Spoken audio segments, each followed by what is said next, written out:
Welcome back to the Piece of Us podcast. I'm your host today, Crystal, and we have Max back. Woo! I'm back.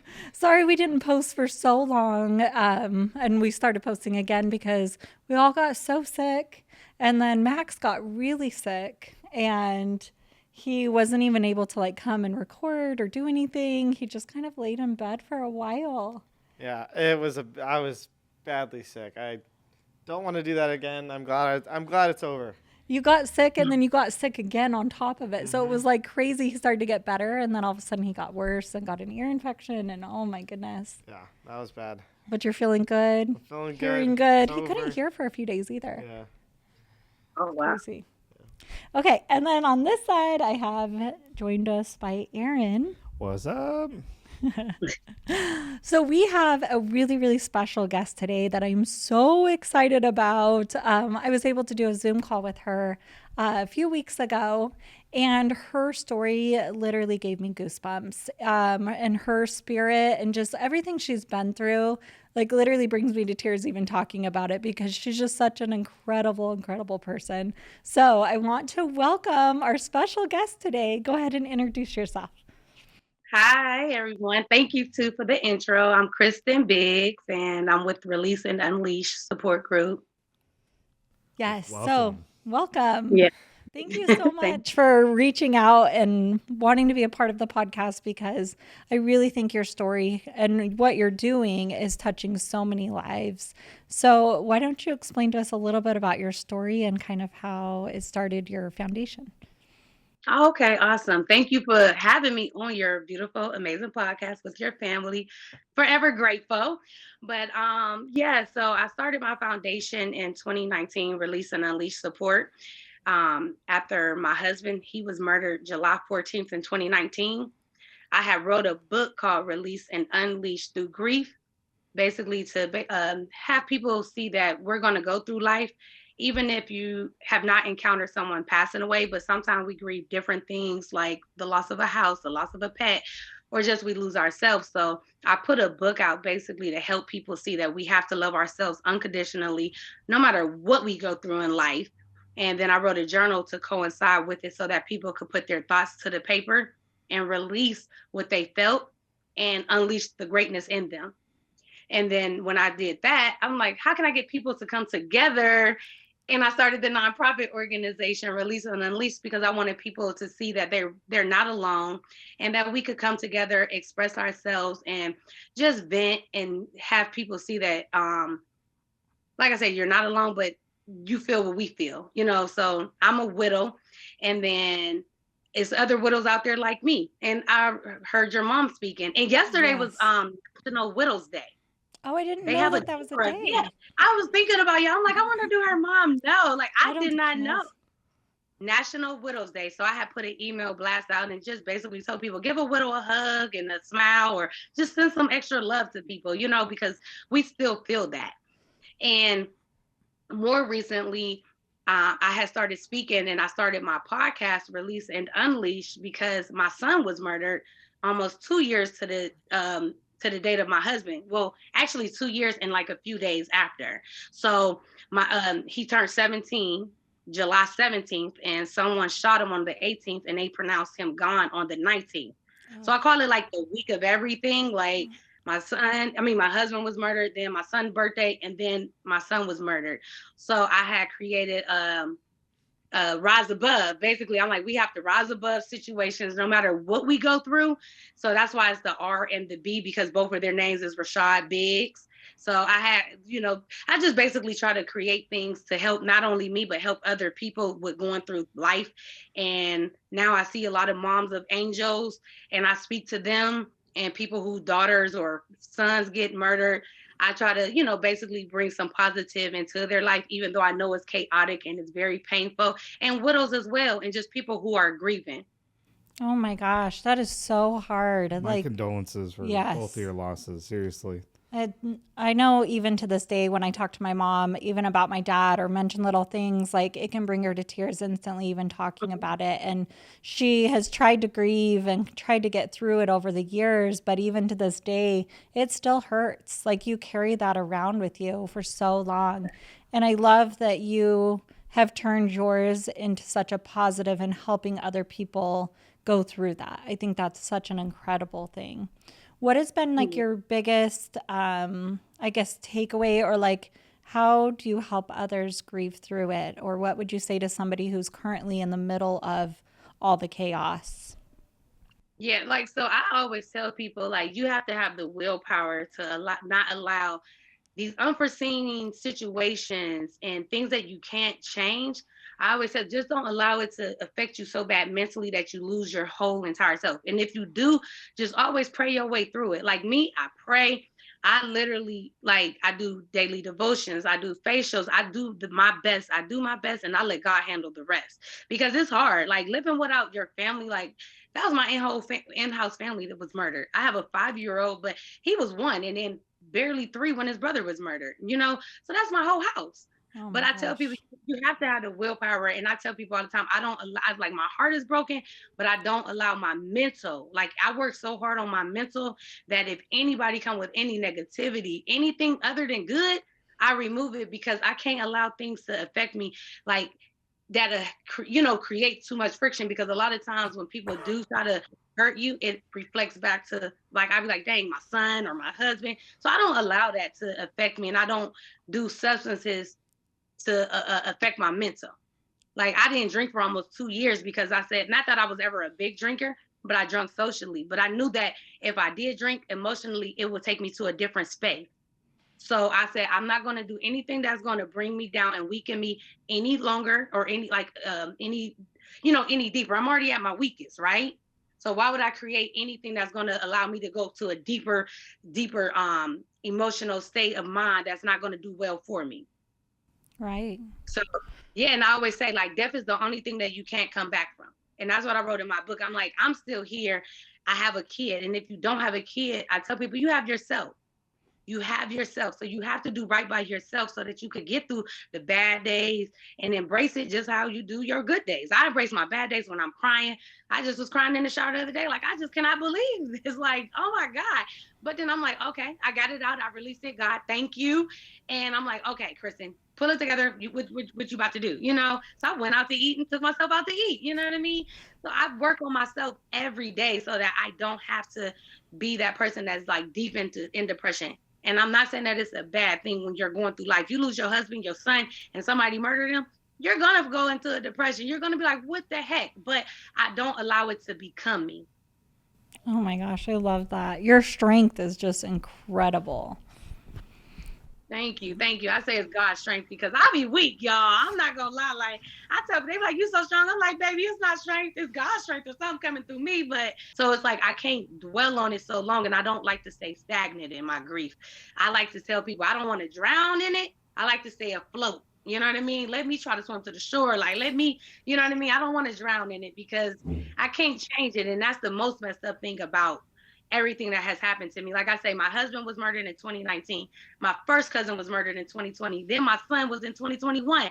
I said, well, dang, like, and my first cousin was like my brother. Like that was like I literally talked to him the day before. Like, my son just had walked out the house. My husband just had walked out the house. It's like life could happen to you, but when it do, don't allow it to take you to the port of what, like, I like to be the best version of myself, not the worst version of myself. So if I have to live in this grief and have to live with what happened to me, I would rather still be the best version of myself.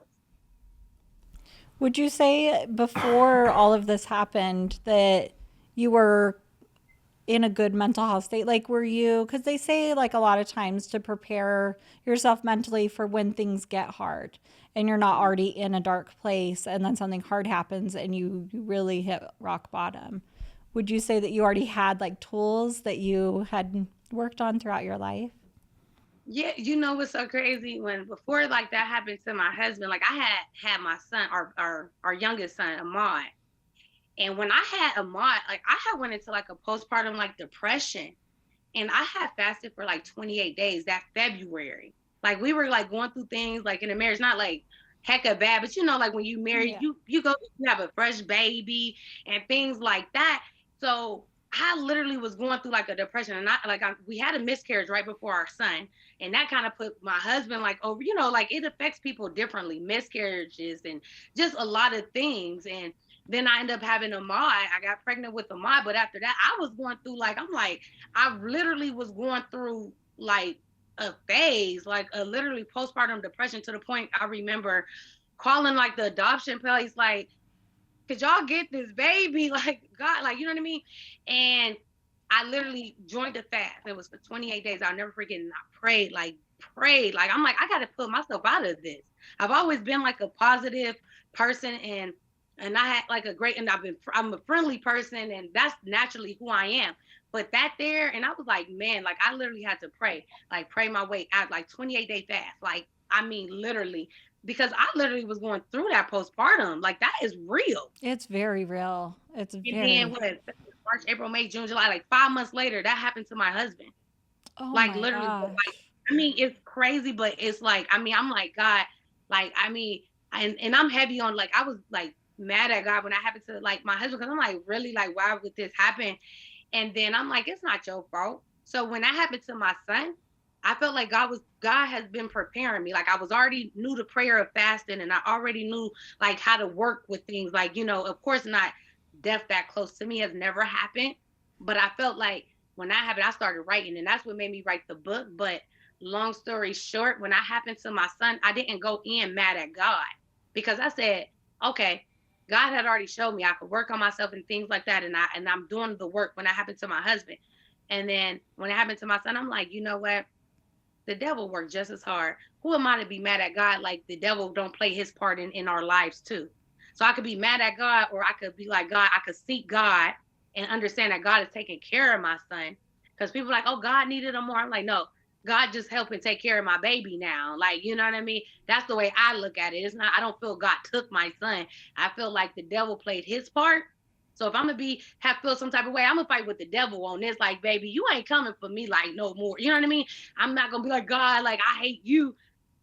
I look at it differently. I don't want to be mad at the person that's helping me get through this. I'd rather, take it up with the devil. Like, baby, you're not coming in this Aurora anymore. Like, no. That's such an interesting perspective because I can understand when we went through our miscarriage, it was one of the darkest times that I had ever been through at that point. And I remember feeling so mad and so angry that I couldn't bring myself to pray because I was Mm-hmm. just angry inside and I was like, why me and why, we had struggled to get pregnant for almost 3 years and like finally had got pregnant and then to have a miscarriage and it was like why? Like and I remember feeling mad at God for a minute. Like I remember feeling that like why would I pray? Like, why would I do that in this moment? And then as things started to feel a little bit lighter, I mean, you're still going through that grief, but you have like a little bit of clarity where you can like really process and kind of meditate and think about it. I kind of the same thing. I mean, I didn't think of it in that perspective, so I love that Satan is the one that's coming, but Yeah. or that does these terrible things, but and then I remember feeling like, okay, I can't be mad at him. Like I can't there's reasons why things happen, even though I don't understand it and don't agree with it. And you know what I mean? That kind of thing. But yeah. So I love your perspective on that. And like I say, everyone thinks of it differently. My cousin, she just told me, she said, I hadn't been back to church since that happened to Shotty because I'm like, how could this happen? And I said, and I can understand everybody has different views and everything, but it's a work in progress too. Like, you have to work your way. Like I pray every day. Like I thank God to this day. I'm grateful. I tell myself, I had 20 years with my husband. We were together from like on and off, from 12 to 32, from preteen to teenage to, 20s, and then to my early 30s. I had my son at 17. I have to be grateful that I had him for 16 full years. And then I was able to see him on his 17th birthday. So I try to find different ways to actually look at things, even though I'm hurting. And a lot of times people perceive and look at us like, oh, she's smiling, she's not grieving any longer. I don't have to look like my grief. I thank God that I don't have to look like what people expect me to look like, oh dang, you look like this and this just happened. I thank God for that because I know it could take people under. And I'm grateful that I'm able to help people. And I ask God, give me a purpose, use me. At this point, use me because I mean, if I'm here, let me do some good because whoo. I love your perspective. That oh, So let's talk about your book a little bit. So where can people get it? And then you said there's a journal that goes along with it. Explain that a little Mhm. bit. Okay, so I have it's Release and Unleash Through Grief by Kristen Biggs. It's on Amazon and it's on my website, releaseandunleash.org. Um, and like I said, in the journal, it's called Release and Unleash on Paper. So when I wrote the book, it's like tools, prayers, affirmations, everything in there. I tell, what happened, but I tell people, about grief and things that I went through with my sons and after, losing my husband. And then I created the journal because when I open up a journal, it'd be blank. And I'm like, what can I write about? I don't know. Like, I'm like, So I ask questions like, what's affecting you in your life right now? Put it to the paper, write this out. Like, a lot of times we hold so many things in that we start to grieve ourselves. And it could be something that happened to us 10 years ago, 5 years ago, and we are not letting it go. And it's festering in us, and it's not allowing us to grow and elevate because we're holding on to something that shouldn't even like that that has no weight. It shouldn't have no weight, carry no weight to us. Like, I Right. forgive anybody who has done anything to me. Now, I am honest. I have not forgiven the murderer. I haven't. I'm not there. I tell God, work Understandably. with me. You know what I mean? Work with me. Yeah. It's still fresh. But anybody who has done anything to me, I forgive them at that moment. I might never talk to them again, but you're forgiven because it's not me. It's you. You know what I mean? So even with this, I want people to actually release their thoughts, release what's going on, because sometimes people don't know how to talk to people, but they could write it down. But I give you questions so that you could actually work with your mental and be like, okay, this is a good question. Like, you know what? This was what's going on right now or before. And they're like, I let it go. You know what I mean? Just release it. Release, you know what I mean? So you can unleash the greatness, the lion in you. And that's really why I wrote both of them, because I wanted people to see, like, I wrote the book and within 8 months, and you're gonna have backlash. Like, it's like, oh, how could she write a book and her husband haven't been gone this long? Well, because I'm working on myself. I would like not even 3 months after my son was murdered, I was in speaking to schools and speaking to the youth because I'm like, y'all don't want this life. Y'all don't want to be, beefing with people or trying to get into other people's stuff. Y'all parents love y'all and they need y'all. Go give y'all parent a hug. I can't give my 17-year-old a hug anymore. And that's what I did daily. Still kisses on the cheek. So I talked to the kids, and that wasn't even 3 months, but that didn't mean I wasn't grieving. Because I wrote a book doesn't mean I'm not grieving. It's me. This is me supporting myself. This is me giving back to myself. This is me loving myself by helping somebody save a kid, save a parent. To save a For parent, you're sure. saving a kid. So I started a 7 Theory program last year. And I went to schools and I was explaining what happened to me. And I had a wealth educator come. I had a mental health educator come because sometimes I see a lot of kids are in the streets because their parents can't provide food on the table. I'm going to show y'all how to get y'all credit together. I'm going to show y'all how to go get a credit card for $1,000 so y'all kids won't be in the streets. You know, things that I was, showing my son. But again, different parenting could cause you to lose your son because this parent wasn't able to come to you to communicate, hey, my son don't like your son, or just something minor that could save a kid and save like a parent like me to have to bury a 17-year-old for no reason. And these adults too, like, hey, what is y'all arguing on the internet? Y'all killing each other. These kids thinking this is what to do. So that's why I say it's important to not judge somebody on their grief journey, because you never really know what they are going through. I go through it every single day. Every day I wake up, every day I go to sleep. I can't not think about it because this is my in home, and it's not even been 5 years or even 2 years for my son. But if I could work on myself and I could help somebody, that helps me too. Because if I could see somebody else getting through it, it helps me too. That is so powerful that you're going into schools and teaching these kids, because I feel like a lot of times they focus on math and science and all of these things, but where's the mental health? Where's the awareness to what's going on in the real world and what these kids are experiencing with social media bullying and this and that? And you know what I mean? And so for you to go in and teach those kids, I know that's going to make a huge difference. I pray so. I pray so. I even volunteer here speaking to young girls and everything. Like, y'all don't want to be smoking. Y'all don't want to be, live your life, but do it diligently. Do it, respectfully. You don't have to, you're going through something like, and I tell people all the time, Just because you're going through whatever you're going through, you smoking, y'all young kids. You know, adults could do whatever. And these kids, I mean, they're gonna do what they want to do. But if I could touch one kid, like I say, you still gonna have those problems after your high come down, after your drunkenness come down. I don't do anything because of what I'm going through. But I work on my mental so that I can tell people, and I've lived it and I've done it. I don't tell people what I didn't do. I tell people what I've done this. I did not drink. I did not do certain things because I didn't want to affect my mental anymore. So that's why I'm telling these kids, y'all smoking. Oh, I'm going through this at home. Well, think of another way that you could get through it. I just lost my husband, my first cousin, and my son. And guess what? I figure I'm doing the work on myself. I'm not hurting myself with with substances, and I'm not judging anyone that does it. But I just want people to know that there's other ways. Seek counseling, seek support groups, things like that. That's awesome. I think that's super important too because I don't think there is enough talk about how you fight grief. And I do think a lot of people are turning to substances and stuff because that seems like it's the most immediate and easy thing to do, but it's not going to help you because, Not like you long-term said, thing. once those all wear off, your problems are still there. Your grief is going to still be there. So I love that you're approaching it in that regard. Now, the journal that comes along with your book or that you can buy alongside of your book, so you said it has questions in it to help people to start journaling. Because that's Yes. great because I've always wanted to journal. I've never really been into journaling. I've always thought, that could probably benefit me, but I didn't know where to start.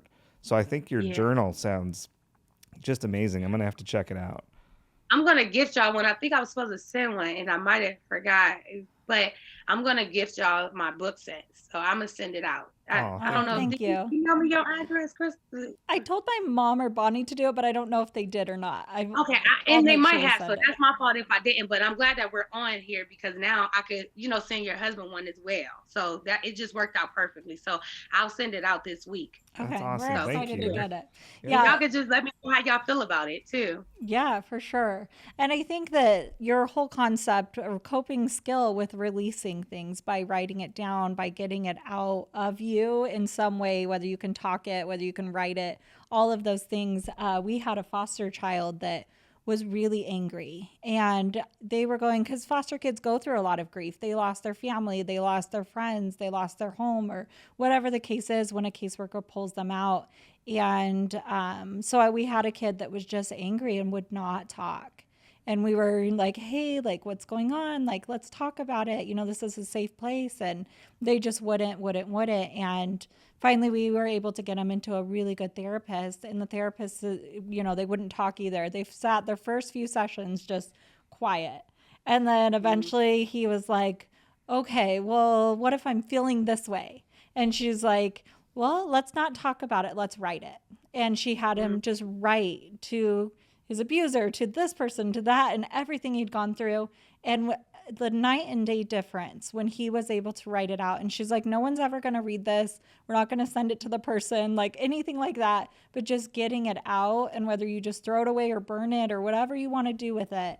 And after that, he really started to open up and talk. And it was the difference of releasing that and being able to move past that grief was something that I'd never seen, like such a physical change before until that moment. So I just think your journal is so important because so many people don't know A, who to talk to, but B, they just don't know how to put it to words until you're writing it. yeah, that's true. That's so true, and it's therapeutic as well. And it's so and so now what I'm doing is every week I do like a self-care Sunday email blast and then like a blessed Wednesday email blast. So this month is mental health awareness, and my best friend and I um, we're doing like a mindset makeover challenge. So this week we were focusing on mindfulness and gratitude. So every day you have to write three things down that you're grateful for and be mindful. Be mindful of what you're eating. Take three chews instead of sometimes I might chew like swallow. You know what I mean? But be mindful of your surroundings. Like just pause and listen. So we're doing that this week, and then every week we're sending out different things that people could work on with the goal of shifting your mindset, because it's so easy when you think of something negative, you could fester that, controlling your thoughts, controlling your words, the things that you say. So I got my Invisalign in. So if you see me doing that a lot, it's like, I but understand the Invisalign. I get it.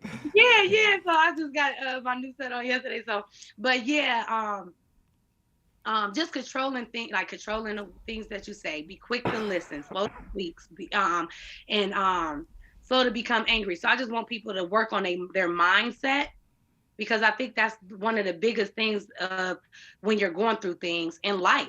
You know what I mean? When you're going, it's easy to think of something negative and just be and mess your whole day up. So just counteracting, like, okay, negative, put a positive thought into it, you know? So that's what we're doing this month of May. It's a May mindset makeover challenge. So every week, so anybody could subscribe, and I'll send the emails out, and you can subscribe by going on my website, and I'll, it'll connect to the email blast. So I'm doing that, sending things out weekly, and it's talking about, healing wounds that you had and trauma and things like that. But I'm giving resources and steps that you can help. I mean, that can help with what you're going through. Like, hey, you could do this. You can meditate. Instead of just little things. I'm just trying to do, and keep on being consistent. So I'm trying to be intentional with the commitment of sending things out and working on myself, as I've already been doing, but better too. I love that we have Max with us today because I must say Max has one of the best mental Mindsets. mindsets of a teenager that I think I've ever seen. And I'm Mm. really impressed with Thank you. his dedication and his focus on like his goals. And I'm just curious Yeah. if Max has any recommendations for his peers that he thinks would help them. Um.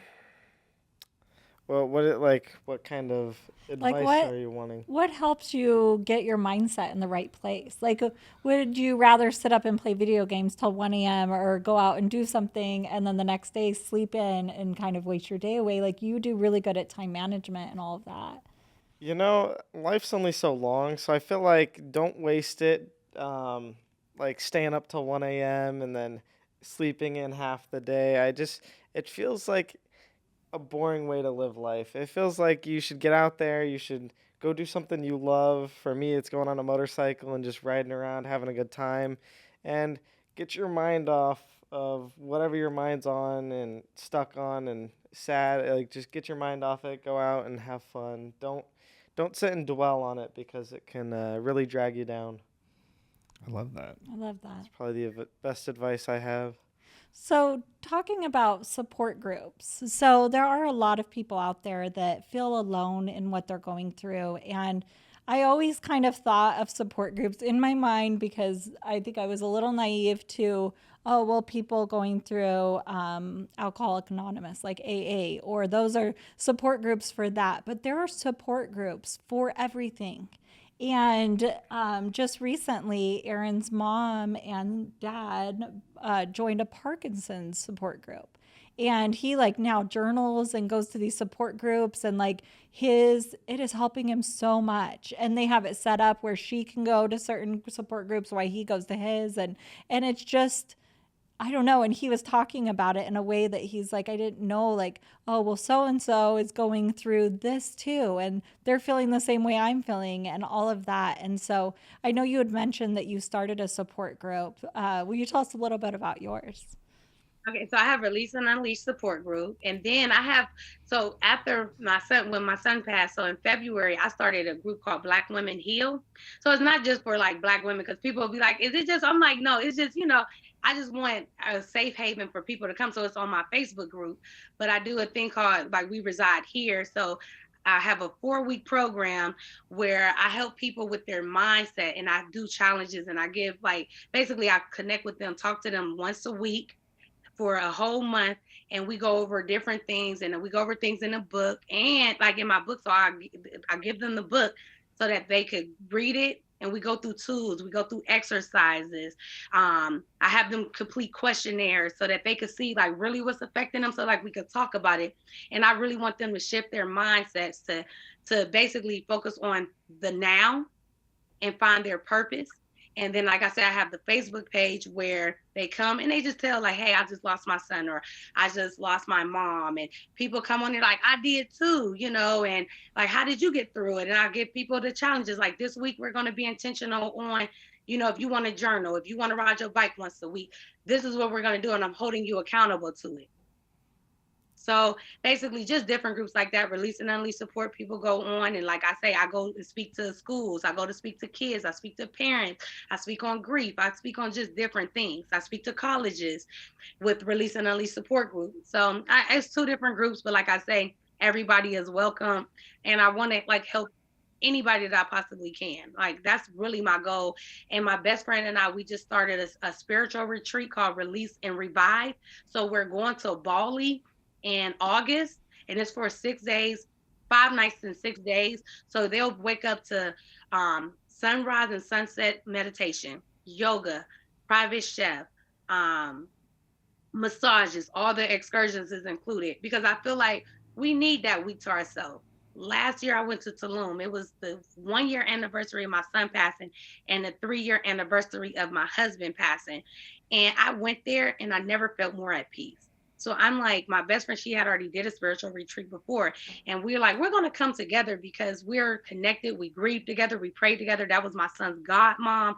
And I feel like a lot of times we need like-minded people, and we need to come together to get the support that we need and to rise above any of these trials and these storms. Like I always tell people, the storms only last so long.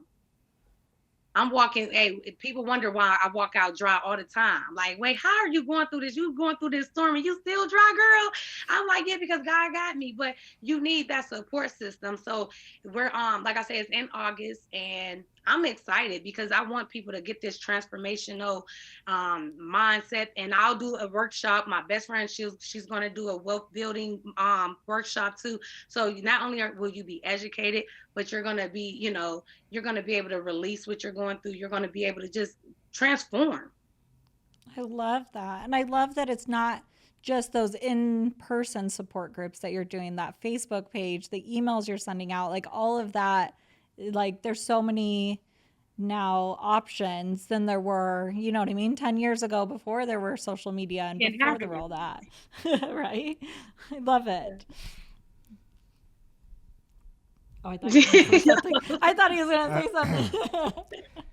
No, I totally agree. I think mental health in general as a society has really come down. And I think one of the largest things is people feeling isolated, feeling alone, like they're going through things by themselves.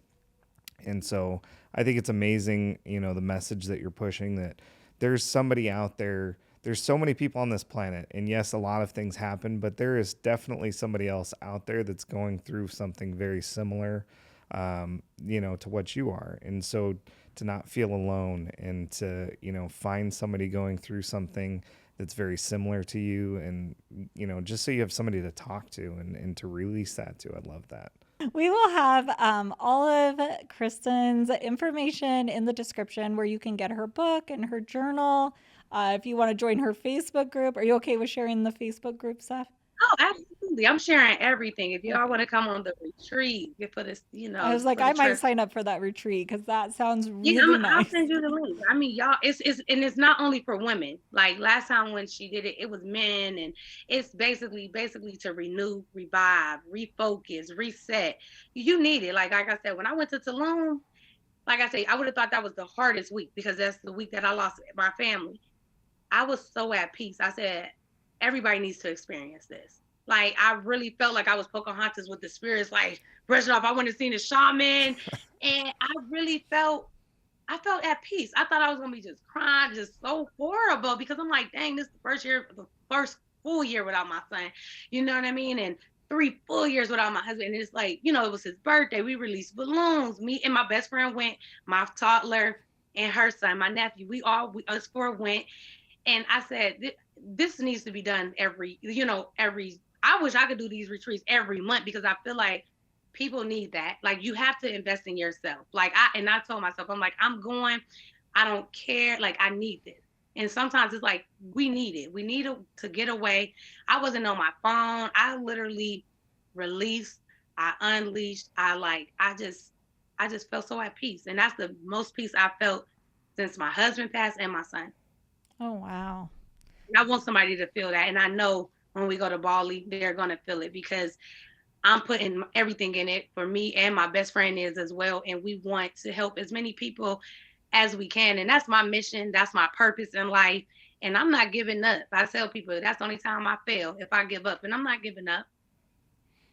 Well, I love that. And you've definitely changed our lives. Just hearing your story and hearing you overcome these things and turn, something into helping other people. I think that it's just, yeah, I love you. I think you're amazing. So, I'm Thank y'all so much for having me. I'm like grateful, really. I truly am. Like, even to help me get my message out. And like I say, you grew up without your dad too. And I was like, now that's my son. So it's like, it's good that, you speak on that because he could listen to that one day and be like, okay, this is things that she did and he did. And this could help me. And this is why I think things like what we are doing is so great because they can always go back and listen to it. And he's not the only one. And and you're not, it's just good that we have these outlets for people and it's very important.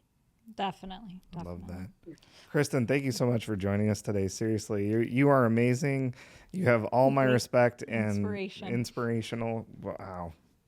All right. Well, thank you so much. And Also, send me y'all addresses so I can send y'all the book. Make sure y'all let me know how it is. I want the real truth, full, honest, everything. okay, I'm Definitely. excited to read it. I'm very excited. Okay, y'all have a blessed day, All man. right. It's a pleasure meeting all three of y'all.